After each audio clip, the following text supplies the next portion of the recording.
আন্দোলন ছাত্র জনতার আন্দোলন।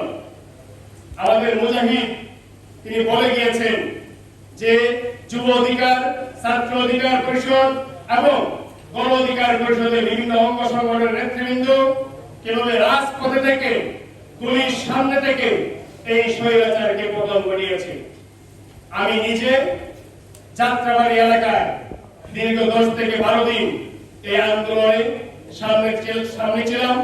আমার সাথে ছিলেন যুব অধিকার পরিষদের সভাপতি, যুব অধিকার পরিষদের সাধারণ সম্পাদক, গণ অধিকার পরিষদের আবু হানিফ, ফাহিম, আব্দুল জাহের এবং আমাদের বিভিন্ন নেতৃবৃন্দ সেই যাত্রাবাড়ি এলাকায় কিন্তু আমরা অবস্থান করেছিলাম।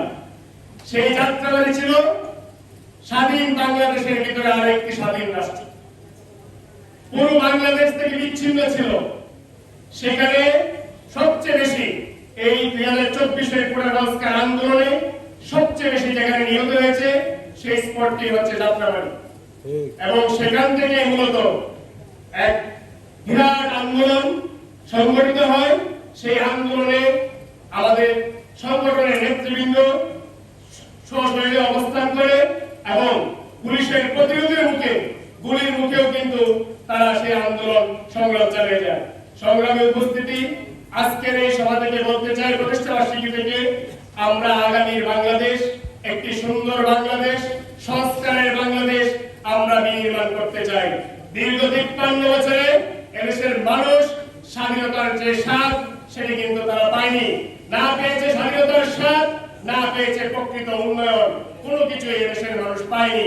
সুতরাং আজকের এই প্রতিষ্ঠা বার্ষিকীর অনুষ্ঠানে দেশের মানুষকে আহ্বান জানাবো, গণ অধিকার পরিষদ, ডাকসুর বিপি নুরুল হক নূরের নেতৃত্বে আমরা যারা আছি, আমরা আগামীর বাংলাদেশ, সুন্দর একটি বাংলাদেশ আপনাদেরকে উপহার দিব, যে বাংলাদেশে কোনো দুর্নীতি থাকবে না, কোনো অপরাজনীতি থাকবে না, কোনো হারাহারি থাকবে না।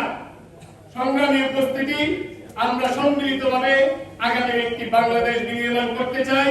তাই আপনাদেরকে আহ্বান জানাবো, আপনারা সবাই গণ অধিকার পরিষদের পাশে থাকুন। ধন্যবাদ সবাইকে।